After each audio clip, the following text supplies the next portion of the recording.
Hello दोस्तों। आज हम लोग बात करने वाले हैं एक ऐसी प्लेन की जो मिस्टीरियस तरीके खो गया था।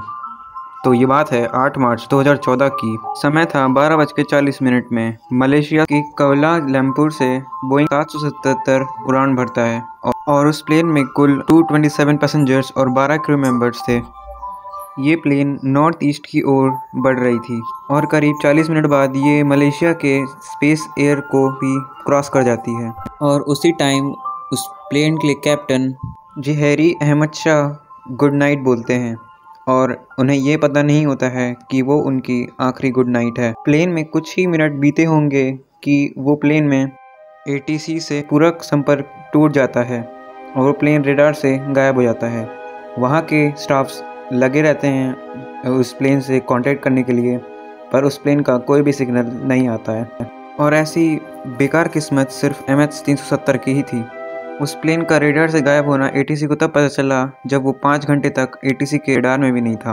और एटीसी में मौजूद सभी लोग बेचैन होने लगते हैं और इनकी परेशानी एक बड़े अधिकारी के पास चली जाती है, वहाँ के हेड के, और उन्हें ये जवाब देना पड़ता है कि ये 227 पैसेंजर्स के साथ ही प्लेन आखिर कहाँ गायब हो गया था और वो अपने डेस्टिनेशन में भी नहीं पहुँची, तो आखिर वो प्लेन गई कहाँ।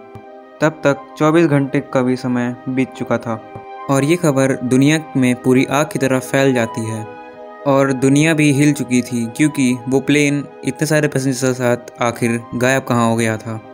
777 यानी बोइंग कंपनी ने बहुत सारे सर्च ऑपरेशंस चलाए और भाई कई अन्य देशों ने भी भाग लिया, जिसमें 64 एयरक्राफ्ट्स और 69 सी बोट्स।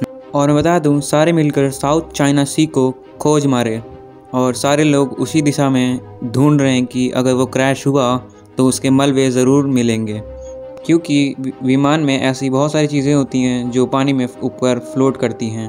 और फिशरमैन्स भी लगे हुए थे, पर उनके हाथ कुछ नहीं लगा। वो अभी तक लापता थी और उसके मलबे तक नहीं मिले थे। आखिरकार एक मल्टीनेशनल सर्च ऑपरेशन भी नाकामयाब हो गया इस प्लेन को ढूंढने में, और सारा दोष दिया गया वहाँ के मालिक को, क्योंकि सैकड़ों परिवार अभी भी हैरान में हैं कि इतने सारे यात्री आखिर कहाँ गायब हो गए और वो अभी तक घर क्यों नहीं आए।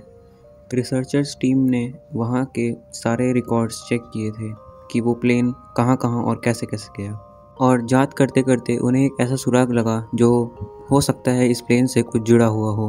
वो था उस प्लेन में लगे लिथियम आयन बैटरी, जो कि 500 पाउंड की थी, जो कि किसी जहाज़ के कारोबार कर रहा होगा।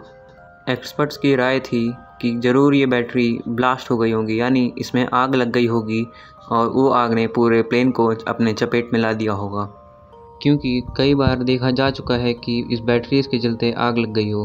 इस थ्योरी पर लोग बात ही कर रहे थे, तभी एक और सबूत उनके सामने आ गया था। घटना के 3 दिन बाद एक एयरफोर्स मिलिट्री के रेडार में एक MH370 उनके रेडार में आता है और वो आगे जाने की बजाय वो अपना रास्ता दूसरी तरफ पिनांग की तरफ मोड़ देता है और कुछ ही देर बाद वो रेडार से गायब हो जाता है। और ये सबूत सुन के सब लोग हैरान थे कि उसको प्लेन आगे डेस्टिनेशन के बजाय अपने दिशा क्यों चेंज कर लिया। वो तो तभी हो सकता है जब फ्लाइट के कैप्टन को एटीसी अपने कमांड से बोले कि वो प्लेन दिशा मोड़ दे, पर ऐसा नहीं हुआ। वो प्लेन तो पायलट्स ने बिना एटीसी के पूछे मोड़ दिया था, और पायलट्स बिना पूछे एटीसी के पूछे ऐसे कर सकता है कि जबकि वो कोई दबाव हो, यानी हाईजैक की कोई भी किस्से हो, या तो वो प्लेन हाईजैक किया गया हो तभी उसकी दिशा बदल दी गई हो, और हाईजैक होते ही उसका ट्रांसपोंडर बंद कर दिया था। दोस्तों, ट्रांसपोंडर वो यंत्र होता है जो प्लेन में लगे हो और उससे एटीसी का संपर्क किसी भी फील्ड पे आसानी से हो सके, और वही चीज़ बंद कर दिया गया था। इसीलिए एटीसी को उसकी कोई भी मैसेज नहीं मिला था और एटीसी भी उसे ट्रैक नहीं कर पा रही थी, और ये कोई आम बात नहीं थी। दोस्तों, ट्रांसपोंडर तभी बंद हो सकता है जब तक वो प्लेन दुर्घटनाग्रस्त या कोई क्रैश ना हो जाए, तब तक वो ट्रांसपोंडर नहीं बंद होता है। और ऐसा सिर्फ हाईजैक में ही हो सकता है कि ज़बरदस्ती कोई ट्रांसपोंडर बंद कर दिया हो, और या तो जहाज़ के खुद पायलट ने ही उस ट्रांसपोंडर को बंद कर दिया था। और एक चौंका देने वाली बात आई जब MH370 के सारे यात्री को बैकग्राउंड को छाना गया, तब 2 यात्री ऐसे मिले जो कि संदिग्ध थे, यानी 2 ईरान यात्री ऐसे भी थे जो नकली पासपोर्ट दिखा के उस प्लेन में चढ़ने में सक्षम रहे। और ऐसा माना जाता है कि ट्रांसपोंडर वही बंद कराए गए हैं, यानी वो उन्हीं दोनों का काम है जो ट्रांसपोंडर को बंद किए थे और अफरा तफरी मचा दिए थे। इस हादसे में ना ही कोई आतंकी संगठन ने किसी पैसे की मांग की गई और ना ही किसी को पता चला। इस मिस्ट्री को सॉल्व करने के लिए कड़ी से कड़ी जांच हुई और भी सवाल खड़े होते जा रहे थे कि अगर ऐसा नहीं था तो ये प्लेन रेडार से और अपनी दिशा क्यों चेंज कर लिया था। इस घटना के 3 हफ्ते बाद इन जांचकर्ताओं के हाथ में एक और क्लू लगा। हो सकता था कि ये मिस्ट्री इस क्लू से सुलझ जाती। प्लेन में मौजूद ट्रांसपोंडर ने प्लेन में से सिग्नल एक अंतरिक्ष में एक सैटेलाइट के पास गई और जांच करने के बाद यह पता चला कि वो गुड नाइट मैसेज था। तब और अलविदा कहने के बाद भी वो प्लेन 5 घंटों तक लगातार उड़ता रहा। ना ही वो अपने डेस्टिनेशन पे पहुंच पाया और ना ही वो मलेशियन एयर कंट्रोल के पास आ पाया। तो जो क्लूज़ को सुलझाने वाला था वो और भी उलझता जा रहा था। अगर ये 5 घंटों तक उड़ता रहा तो ये कहीं लैंड क्यों नहीं कर पाया?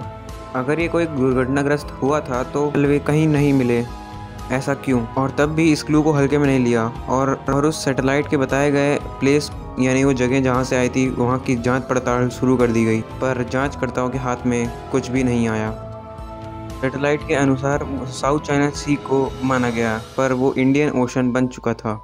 मतलब उसका टारगेट अब इंडियन ओशन की तरफ जा रहा था और ऐसा अनुमान लगाया गया कि वो मलेशिया को पार करके बाद इंडियन ओशन आ गया। पर वहाँ की सी और हेलीकॉप्टर्स भेजे गए और वहाँ की रेस्क्यू टीम भेजी गई, पर वहाँ पर ना तो उसके मलबे मिले और ना ही उस प्लेन का कोई पता चला। सबके मन में यही था कि वो प्लेन अचानक से कहाँ गायब हो गया और सरकार ने इसके लिए बहुत करोड़ों खर्च किए, दुनिया को देती रही पैसे और नाकामयाबी कोशिश हासिल होती रही। करोड़ों खर्च करने के बाद इस प्लेन को भी अभी तक कोई भी पता नहीं चल पाया है। इस केस को ये कहते हुए बंद कर दिया था 17 जनवरी को कि ये प्लेन हमें नहीं पता कि कैसे गायब हो गया और इतने सारे यात्रियों का गायब हो जाना हमें खेद है।